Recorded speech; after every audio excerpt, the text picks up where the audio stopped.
So today we are going to study the second session of chapter number 13, सीधा और प्रतिलोम समानुपात। तो सीधा समानुपात हमने कुछ पढ़ा था, प्रतिलोम तो आज पढ़ने वाले हैं।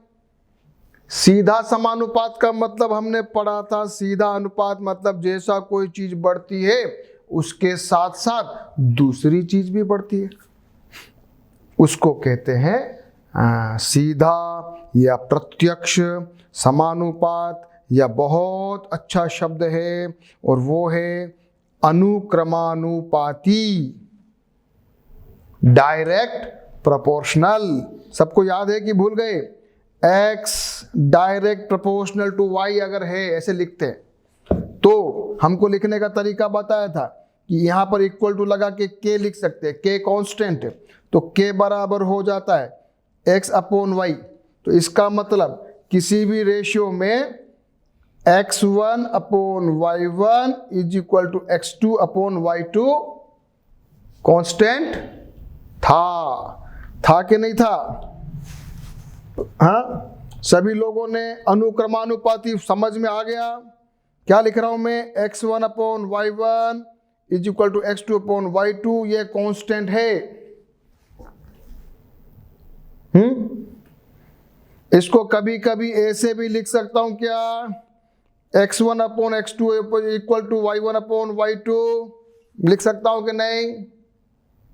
लिख सकता हूं, क्योंकि ये कैंची गुणा है, वज्र गुणन से इंटरचेंज हो सकता है, क्योंकि अल्टीमेटली दोनों की वैल्यू तो सेम है।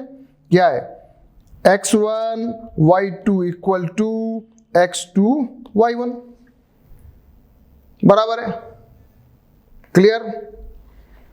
अब अपन आ रहे हैं इस बात को रिपीट करते हुए वापस से अपना लास्ट एग्जाम्पल करते हैं, और एग्जाम्पल नंबर 5। उसके बाद प्रश्नावली 13.1 के सारे सवाल करेंगे। फिर अपन थोड़ा और अच्छा पढ़ने वाले हैं प्रतिलोम अनुपात, जिसको कहते हैं व्युत्क्रमानुपाती या इनवर्स प्रोपोर्शन। चलिए आ जाइए।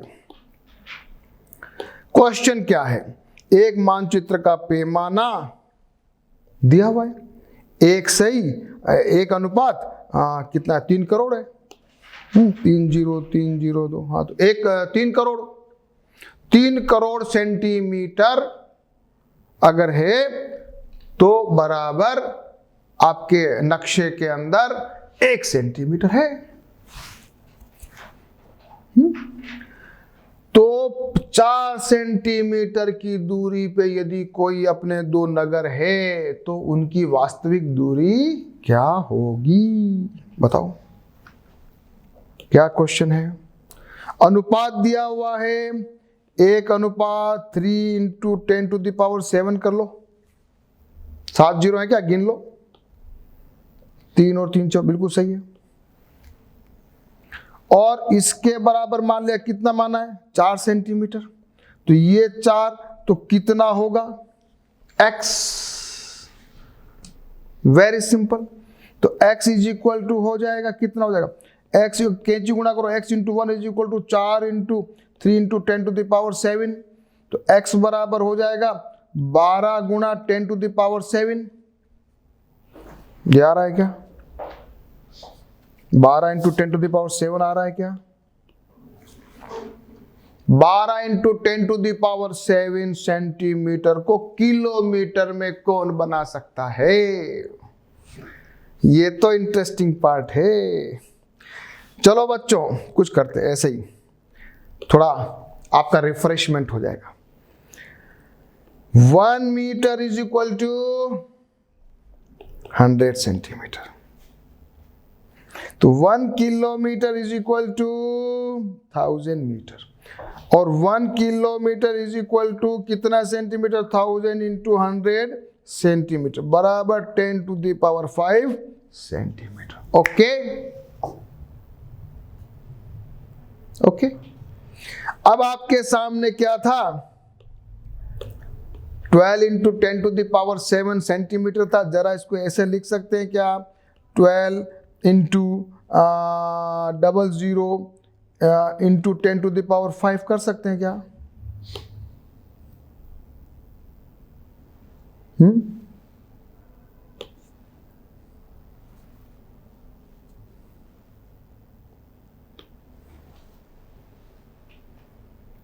करो। 1 किलोमीटर में कितने सेंटीमीटर, ये तो कंफर्म हो गया, 10⁵ तो यहां होना चाहिए 1 2, ये देखो यहां लिखने वाले ने गलती कर दी, मैंने कहा चक्कर क्या है, मेरे को भी डाउट हो गया। ये होना चाहिए 1200 इंटू 10⁵ सेंटीमीटर बराबर 1200 किलोमीटर, क्योंकि 1 किलोमीटर बराबर 10⁵ सेंटीमीटर होता है। ये यहां पर थोड़ी गड़बड़ है। उत्तर क्या आ गया? क्या उत्तर लिखोगे? या तो लिखोगे 12 इंटू 10⁵ सेंटीमीटर और या लिखोगे 1200 किलोमीटर। दोनों उत्तर सही है। प्रश्नावली 13.1 के सारे सवाल करेंगे बहुत जल्दी जल्दी, लेकिन उसके पहले मैंने आपको पिछली बार भी कहा था, प्रैक्टिस करके रेडी हो। जब सारे क्वेश्चन अपने आप प्रैक्टिस कर लो, ट्राई कर लो रफ कॉपी के अंदर, उसके बाद वापस से वीडियो रन करना है तो आपको एकदम से समझ में आएगा और जल्दी जल्दी मुझे भी समझाने में आपको दिक्कत नहीं आएगी। क्वेश्चन नंबर 1, एक रेलवे स्टेशन पर कार पार्किंग का शुल्क इस प्रकार है, 4 घंटे का इतना, 8 घंटे का इतना, इतना इतना, तो प्रत्यक्ष अनुपात में है क्या?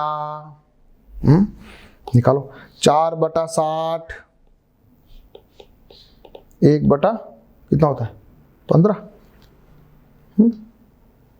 4/60 1/15।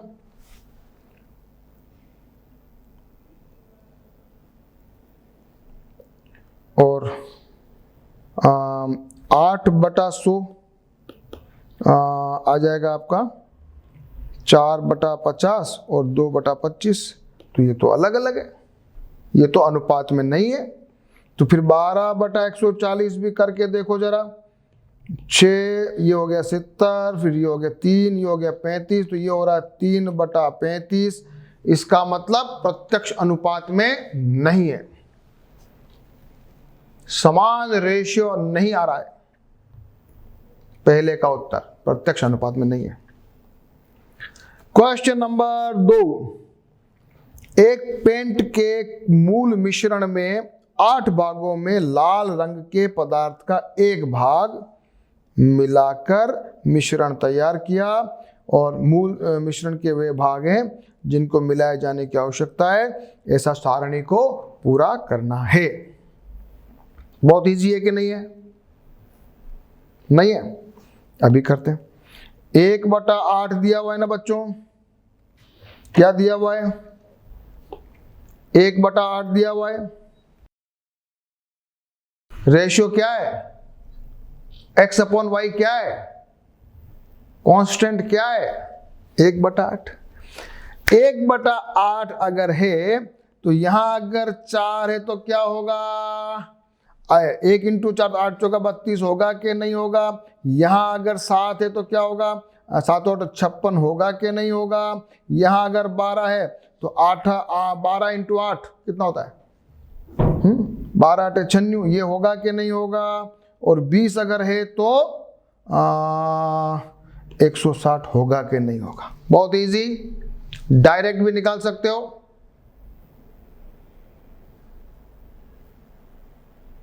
कैसे निकाल? डायरेक्ट भी निकाल सकते हो, नहीं तो कैलकुलेशन करना चाहे कोई बच्चा तो कर सकता है।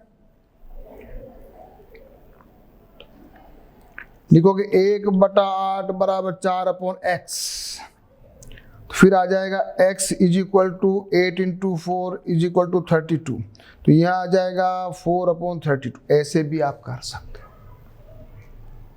फिर 1/8 = कितना है? 7, तो 7/x क्या करोगे वापस? x = 7 × 8 = 56। ऐसे भी निकाल सकते हो।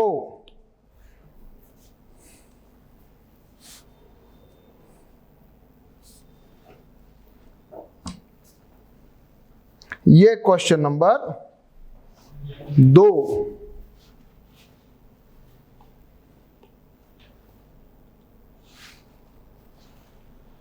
ऐसे भी निकालो डायरेक्ट, नहीं तो अपने को तो तुल्य भिन्न वाला फॉर्मूला आता है। कैसे निकाला मैंने अभी, 1/8 बराबर 4 फटाक से 1 × 4, ये हो गया 832। डायरेक्ट में निकाल सकते हो, इतनी कैलकुलेशन फास्ट होनी चाहिए।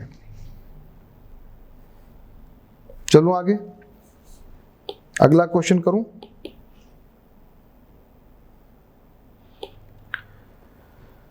प्रश्न 2 में यदि लाल रंग के पदार्थ के एक भाग के लिए 75 ml मूल मिश्रण की आवश्यकता हो,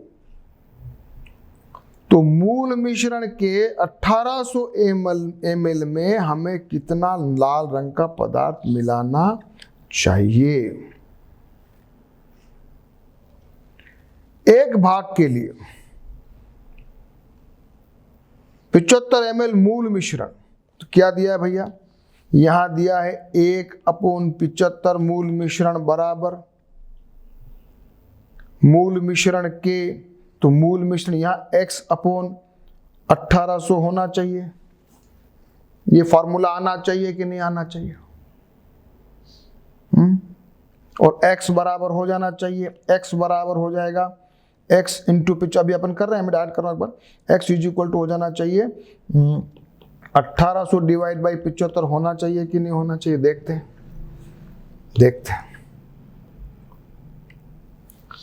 दिया हुआ है x/y is equal to 1/8, y1 हमको दिया हुआ। अब यहाँ फॉर्मूला लिख लेना आप बच्चों, x1/y1 is equal to x2/y2। हमको दिया हुआ x 1/75 is equal to x2/1800। ऐसे भी लिख सकते हो और ऐसे भी लिख सकते हो।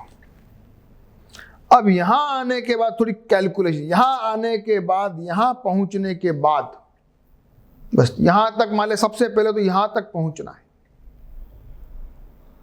x1/x2 y1/y2 करके। ये गड़बड़ क्या होती है, बच्चे लोग क्या गलती करते हैं, बच्चे लोग गलती करते हैं कि यहां मूल मिश्रण को कंफ्यूज नहीं होना। ये 75 ml मूल मिश्रण पूछा है और ये नीचे वाला मूल मिश्रण है, और उधर भी मूल मिश्रण ही दिया हुआ है, तो लाल रंग निकालना है। इधर वाले में 1 दिया हुआ है और उधर वाले में निकालना है। यहां तक समझ लो, उसके बाद कैलकुलेशन का खेल है। सबसे कैलकुलेशन कैसे करते हैं बच्चों, बताओ। यहां आ जाएगा x इंटू 7 कैंची गुणा, तो 1800 गुणा 1 होगा कि नहीं होगा, तो x बराबर 1800/75 होगा। अब उसके बाद आपको काटना सीखना है, करना है खुद। काटो, 5 से काटो, पहले काटते जाओ, फिर 3 से काटना, ये दिया हुआ है मैंने। और आंसर आएगा 24 या 24 पार्ट, 24 भाग।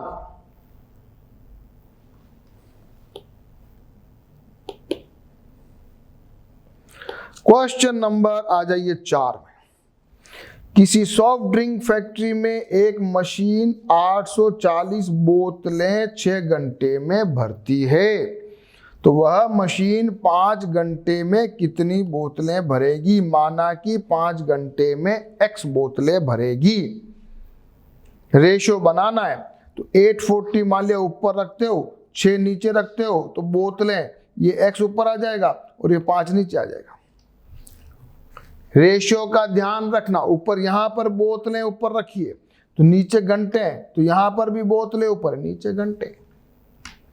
फॉर्मूले में गलती मत करना। यहां तक सब बच्चे करे कि नहीं, 840 बोतलें 6 घंटे में भरती है, तो 5 घंटे में कितनी बोतलें भरेगी, ये रेशो बना लो।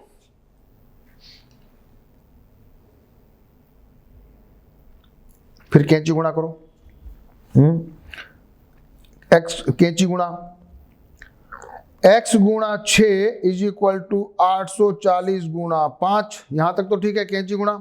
फिर x बराबर हो जाएगा 840 गुणा 5 भाग डिवाइडेड बाय 6, फिर इसको काटो, ये आंसर आना चाहिए 700 bottles। Question number 4। बहुत सारे क्वेश्चन बहुत इजी और ऐसे ही हैं।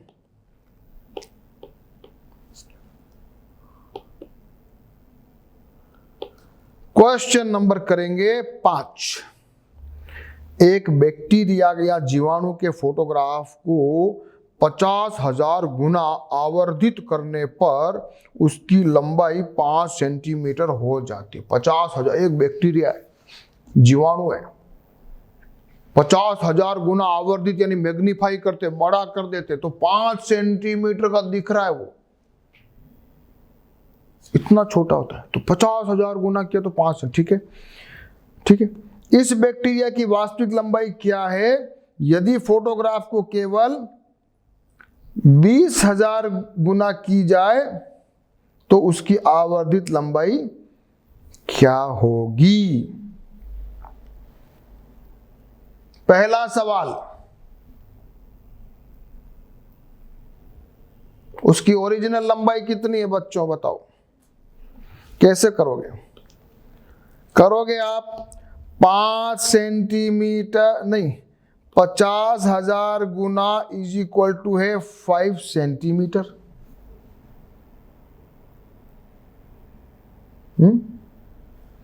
तो एक यानी ओरिजिनल इज इक्वल टू होगा 5/50,000।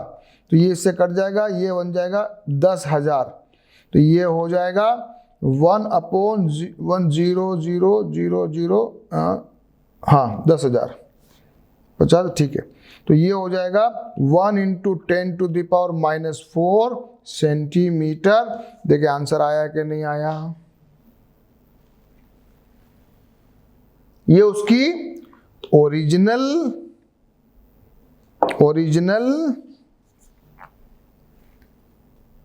लंबाई है, 1 सेंटीमीटर का 10,000वां भाग, या 1 × 10⁻⁻⁴ सेंटीमीटर। ये पहले का आंसर। दूसरे का आंसर क्या दिया था? यदि उसका आवर्धित 20,000 हो तो कितना दिखेगा? ये वाला अनुपात वाला फॉर्मूला लगा दो, 50,000/5 = 20,000/x। निकालो x की वैल्यू, कैंची गुणा करो। अभी कैंची गुणा बार बार नहीं समझाऊंगा, कैंची गुणा बार बार नहीं समझाऊंगा। 3 0 से 3 0 कट गया, 0 से 0 कट गया, 5 से 5 कट गया, आंसर आ गया 2 सेंटीमीटर। अच्छा क्वेश्चन है, गुड क्वेश्चन।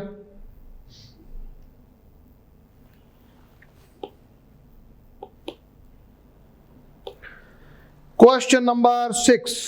एक जहाज के मॉडल में उसका मस्तूल, वो हवा में डालते, वो क्या कहते हैं, बांधते, पर्दे जैसा कपड़े का होता है, मस्तूल बोलते, मास्ट। जबकि वास्तविक जहाज का मस्तूल जो है ना, मॉडल में तो है 9 सेंटीमीटर दिखाया, मॉडल है, मॉडल यानी छोटा प्रारूप। ओरिजिनल जो जहाज है ना उसमें तो 12 मीटर ऊंचा। ओके, यदि जहाज की लंबाई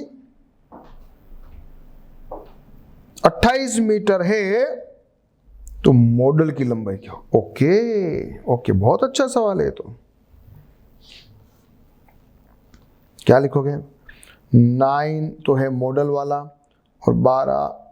सबसे पहले तो अपने को क्या करना है यहाँ पर? सबसे पहले क्या करना है बच्चों, बताओ? ये तो 9 सेंटीमीटर और 12 मीटर है। बस अब आया मजा। तो 9 सेंटीमीटर को पहले तो बनाओ मीटर, या फिर मीटर को बनाओ सेंटीमीटर, जैसी आपकी इच्छा, पर दोनों की इकाई एक होनी चाहिए।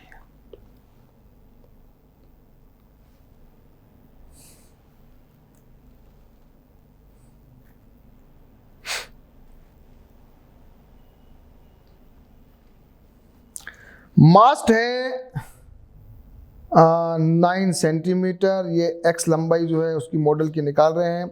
मास्ट दिया हुआ है ओरिजिनल 12 किलोमीटर, लेंथ दिए 12 किलोमीटर। वैसे मीटर सेंटीमीटर में कन्वर्ट यहाँ मैंने नहीं किया, उसका कारण ये है कि मैंने दोनों के रेशियो एक तरफ कर दिए, यानी कि 9 अपॉन कर दिया उसका x, तो यहाँ हो गया 12/28। अगर मैं ऐसा नहीं करता, अगर मैं मान लिया ऐसे करता कि मास्ट का तो है 9 और यहाँ 12 करता तो गड़बड़ हो जाती। और यहाँ पर भी अपन लिखते हैं, मान लिया ओरिजिनल चाहिए अपने को, लेंथ चाहिए ना x, तो यहाँ हो जाती उसको हाँ यहाँ x/28।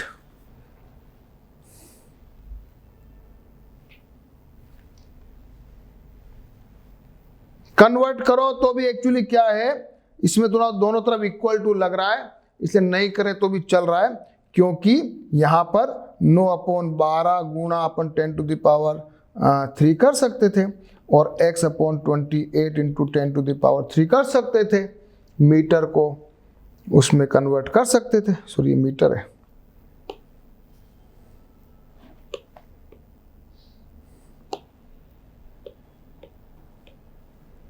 मीटर को सेंटीमीटर है। Okay my dear friend, sorry बहुत गलतियां हुई।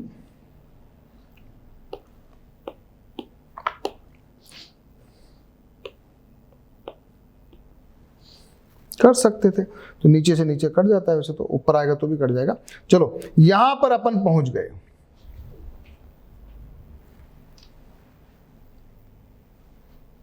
तो x की वैल्यू निकाल लो।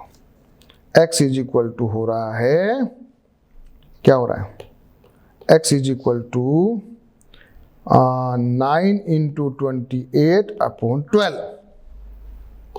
ये 4, ये 3, ये 4 7 चौक 28 is equal to 21 centimetre.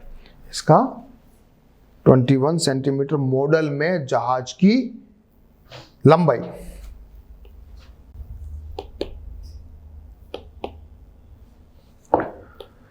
Question number 7, मान लीजिए 2 किलोग्राम चीनी में 9 इंटू 10⁻⁶ क्रिस्टल है। अच्छा दाने,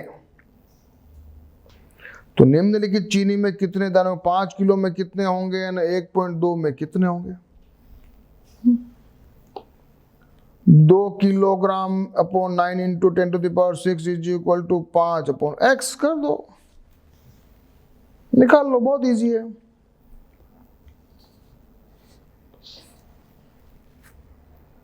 x की वैल्यू आ गई, तो 5 किलो में है, देखो ये ध्यान रखना थोड़ा सा, ये 22.5 आया, ये मानक पद्धति ये वाली है, हमेशा एक के बाद इस बिंदी लगानी होती है। तो यहाँ 10⁻⁶ था, तो 2.25 इंटू 10⁻⁷ क्रिस्टल, ये क्रिस्टल लिखना मत भूलना, क्रिस्टल लिखना मत भूलना, थोड़ी भाषा लैंग्वेज भी लिखना। और अगर डेट 1.2 किलो है तो भी निकाल लो कैलकुलेशन, ये का ये फार्मूला 5.6 इंटू 10⁻⁶ क्रिस्टल। ठीक है, कोई गड़बड़ तो नहीं है, कोई गड़बड़ तो नहीं है। 2 kilo upon number of crystal, तो ऊपर 5 किलो आया, नीचे क्रिस्टल की जगह x आ गया। लैंग्वेज में क्या लिखोगे, माना कि 5 किलो में चीनी के कुल क्रिस्टल हैं x। ये लाइन लिखना जरूरी है। तो अनुक्रमानुपात के नियमानुसार पहले लिखोगे formula x1/y1 is equal to x2/y2, ऐसे फॉर्मूला लिखना, फिर उसकी वैल्यू डाल देना, बस इतनी सी लैंग्वेज लिखनी है, इतनी सी लैंग्वेज लिख लेनी, तो आपका काम हो जाएगा। और अभी अपने को जो अपन प्रैक्टिस कर रहे हैं बच्चों, मैंने आपको बार बार बोलता हूं, मेरे साथ एक बार पहले कैलकुलेशन समझना है, कैलकुलेशन करना है, रफ में कर लेना है, उसके बाद जब फेयर में करो आप तो प्रॉपर लैंग्वेज में करना है। लेकिन ये काम करोगे तभी हम इसको कंप्लीट मानेंगे। क्वेश्चन नंबर आ जाइए 8। रश्मि के पास एक सड़क का मानचित्र है, उसके पैमाने में 1 सेंटीमीटर को 18 किलोमीटर बताया हुआ है। हाँ, वह उस सड़क पर अपनी गाड़ी 72 किलोमीटर तय करती है, तो मानचित्र में उसकी दूरी क्या होगी? तो 1/18 है, तो यहाँ हो जाएगा मान लिया x/72।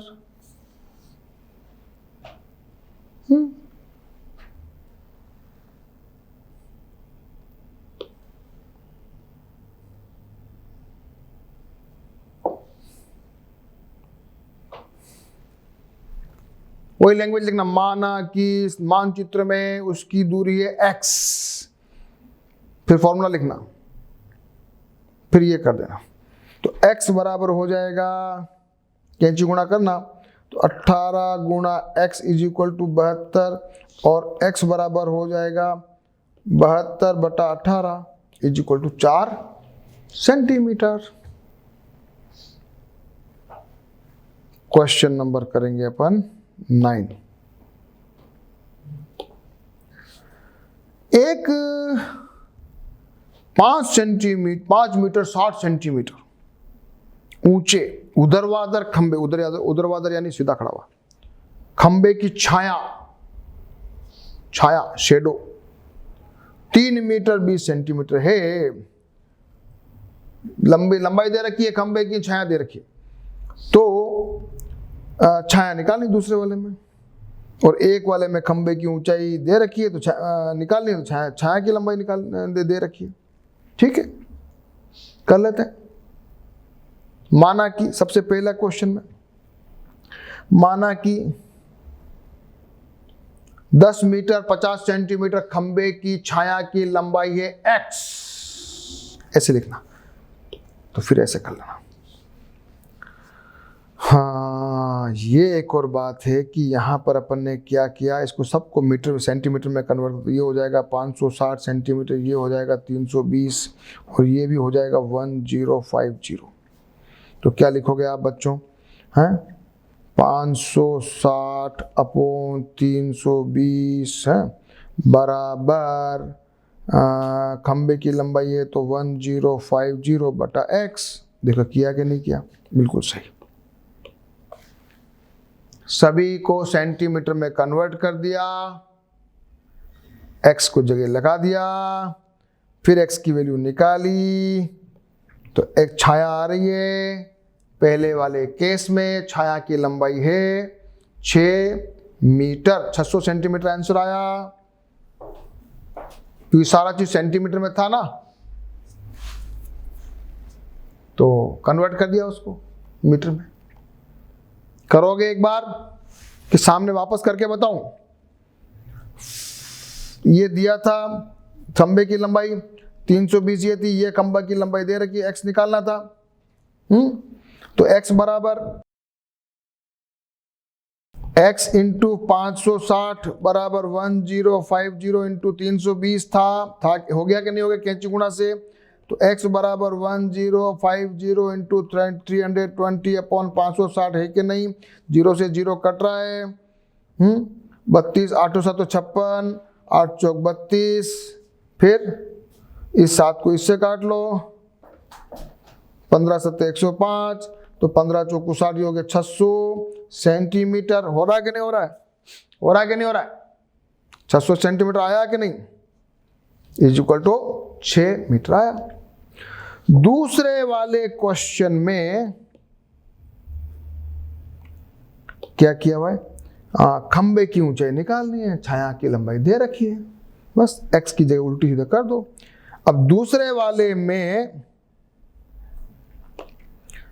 560 तो है खंबा और 320 से छाया बराबर, यहां खंबा निकालना है, खंबे की ऊंचाई और छाया अपन को दे रखी है, बस निकालो। और ये 5 मीटर है, तो यहां भूल मत कर देना, 500 सेंटीमीटर बना देना, बस निकालो x की वैल्यू। ये आ रहा है 875 सेंटीमीटर या फिर 8 मीटर 75 सेंटीमीटर। खंबे की ऊंचाई।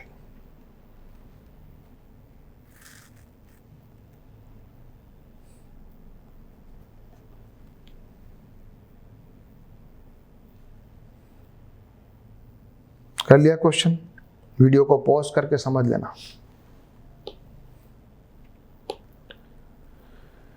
हाँ, क्वेश्चन नंबर करेंगे 10। माल से लदा हुआ एक ट्रक 25 मिनट में 14 किलोमीटर चलता है। यदि चाल वही रहे तो वह 5 घंटे में कितनी दूरी तय करेगा? ठीक है, ये मिनट है, ये घंटे हैं। बस काम इतना सा करना है, इसको 5 घंटे को मिनट में कन्वर्ट कर देना है। बस बना देना फॉर्मूला, 25 मिनट बराबर अपन 14 kilometre is equal to 5 into 5 संगा 30, 300 मिनट बराबर अपन एक्स आ जाएगा।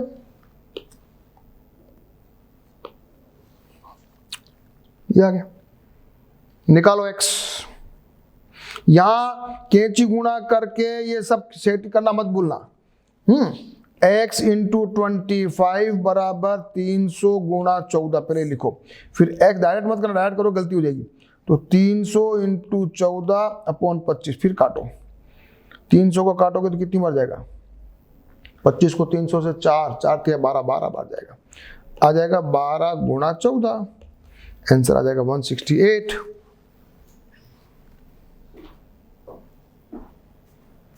क्लियर? चलिए साहब, ऐसे कुछ आपको एक्सरसाइज दी हुई है। ये कुछ ऐसे कह रहा है कि मान लिया वर्गाकृत जो है कोई कागज है, भिन्न भिन्न भुजाओं की 5 वर्ग खींचिए और उसका परिमाप निकालिए, क्षेत्रफल निकालिए, फिर देखिए कि वर्ग के परिमाप के अनुक्रमानुपाती है कि नहीं, क्षेत्रफल के अनुक्रमानुपाती है कि नहीं है। 2-3 जरा एक्सपेरिमेंट करिए, करो, कोई भी वैल्यू लिखो, अपने मन से कोई भी वैल्यू लिखो। चलो सब बच्चे,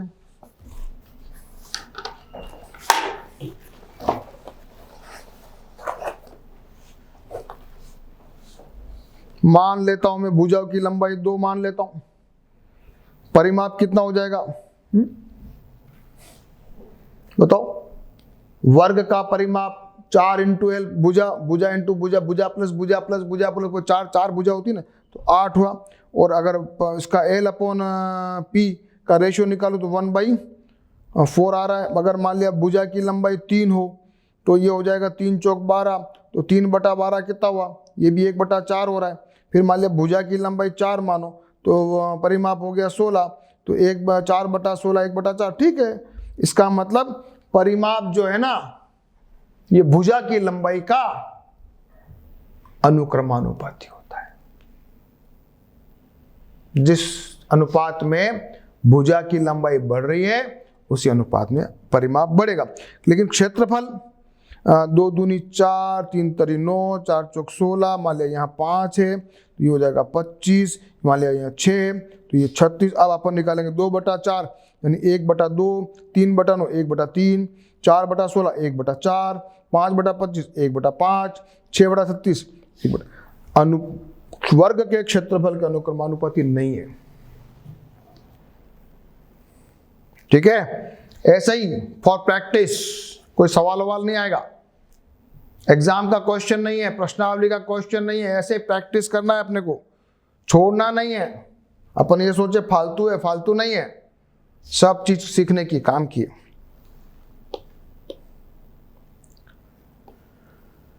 हाँ, 5 व्यक्तियों के लिए हलवा बनाना है, इतना घी चाहिए, इतना पानी चाहिए, तो क्या सभी बच्चों के लिए हलवा बनाओगे तो कोई फॉर्मूला लगा दोगे? 5 जनों के लिए कोई अपने को चीज बनानी है तो फॉर्मूला दे रखा है कि इतने ग्राम सूजी चाहिए, इतने ग्राम शक्कर चाहिए, इतने ग्राम पानी चाहिए। तो अब अपने को मान लिया 5 जनों का दे रखा है ना, 30 का निकालना है तो कर सकते हैं ना, उसी अनुपात का फॉर्मूला लगा सकते हो कि नहीं लगा सकते?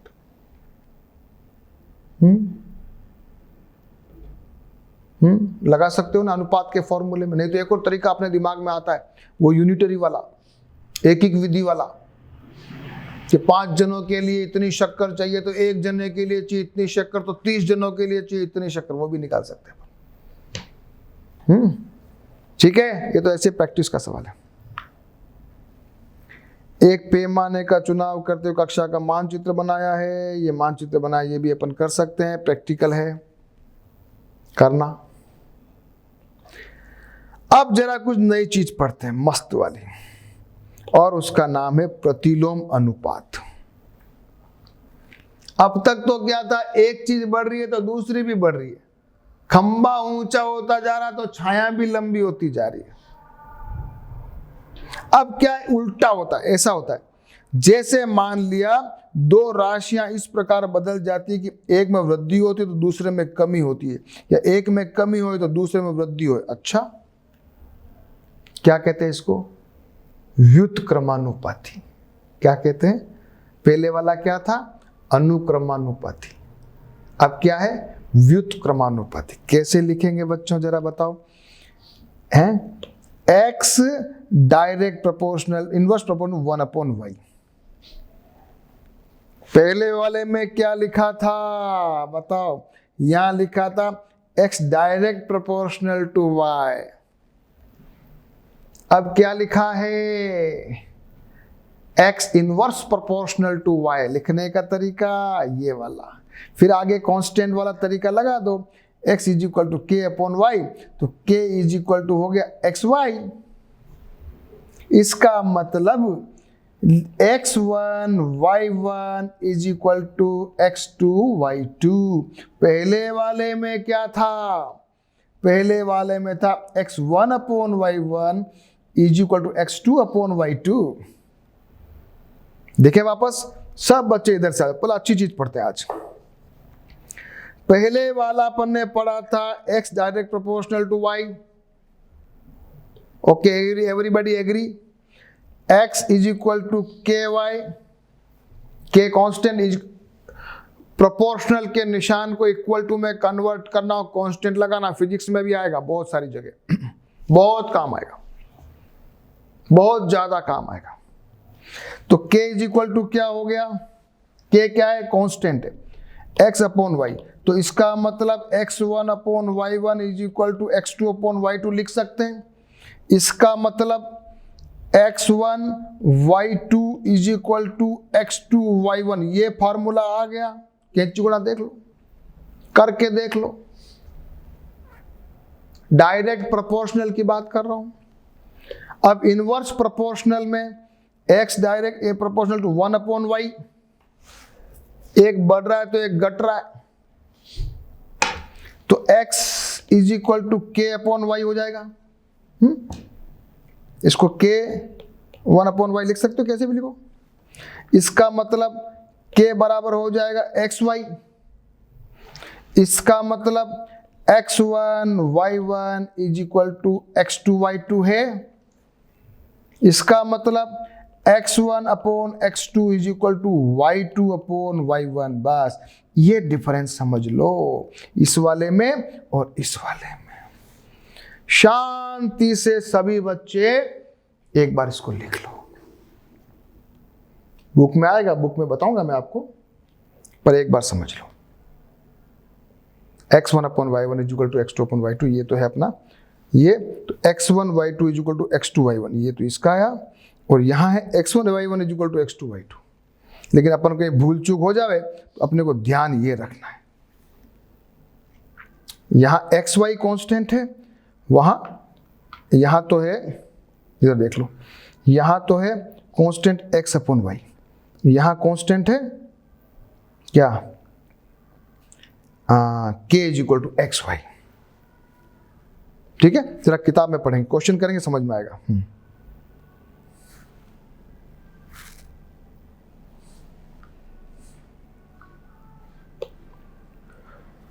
उदाहरण से किसी काम में व्यक्ति बढ़ाए जाते हैं तो काम कम समय में पूरा हो जाता है, या चाल बढ़ा दी जाए तो दूरी कम, समय कम लगता है। जाहिदा अपने स्कूल से भिन्न भिन्न प्रकार से पैदल दौड़ के, साइकिल से वगैरह से, कार से जा रही है, तो जैसे जैसे उसकी गति बढ़ती जा रही है वैसे वैसे उसका टाइम जाहिदा का कम होता जा रहा है। ठीक है साहब। अन्य उदाहरण देखते हैं। गणित की पाठ्य पुस्तकों 6,000 रुपये खर्च करना चाहता है, चालू प्रति पुस्तक के हिसाब से कितनी पुस्तकें खरीदेगा? स्पष्ट 150 पुस्तकें खरीदेगा। यदि पाठ्य पुस्तक का मूल्य 40 रुपये से अधिक हो जाए तो फिर कम पुस्तकें खरीदेगा। ये दूसरा एग्जाम्पल दिया, 40 रुपए की किताब है तो 150 किताबें खरीदेगा।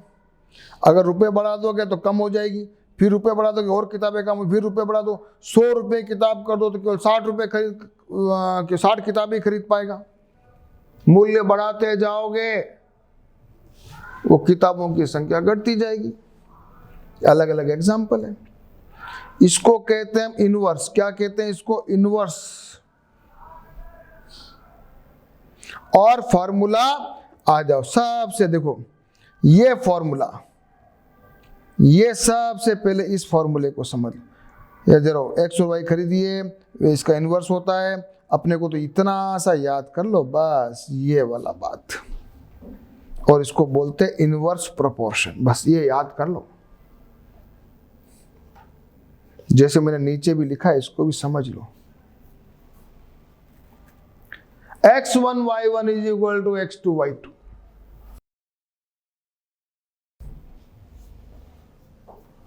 बस ये समझ लो। ऐसे ही एग्जाम्पल दे रखा है,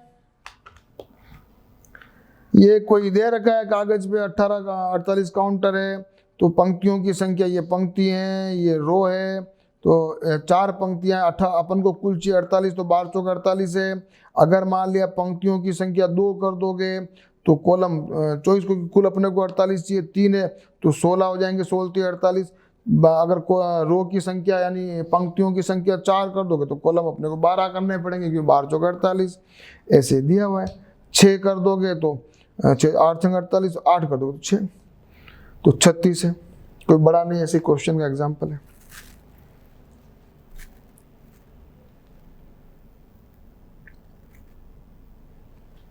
निम्नलिखित सारणियों को देखिए और कौन से प्रतिलोम समानुपात में देख लो। X Y is equal to X, क्या फॉर्मूला क्या चेक करना है? x1 y1 is equal to x2 y2, गुणा कर लो, 5 50, 50 इंटू 5 250, तो ये 40 इंटू 6 तो 200 हो रहा है, 6 चौक 24 240 हो रहा है, तो ये 250 है, ये 240 है, साथ ही 210 है, ये 8 दूनी 160 है, तो ये प्रतिलोम समानुपात में नहीं है। ये 6000, ये भी 6000, ये भी 6000, 15 चौक 6000, ये युग्म में है, प्रतिलोम में है। ये 90 900, ये 6 15 छंगे 90, ये भी 900, ये भी 900, पर ये क्या हो गया 25 गुणा 30 750, ये 600, ये 175, ये प्रतिलोम समानुपात में नहीं है। उदाहरण नंबर 7, उदाहरण नंबर 8, उदाहरण नंबर 9, 3 उदाहरण करने के बाद हमको प्रश्नावली 13.2 के कुछ सवाल करने। तो मैं एक उदाहरण आपके लिए करके जा रहा हूं, फिर अगली क्लास के अंदर मैं आगे के उदाहरण बताते हुए प्रश्नावली के सारे सवाल कराऊंगा।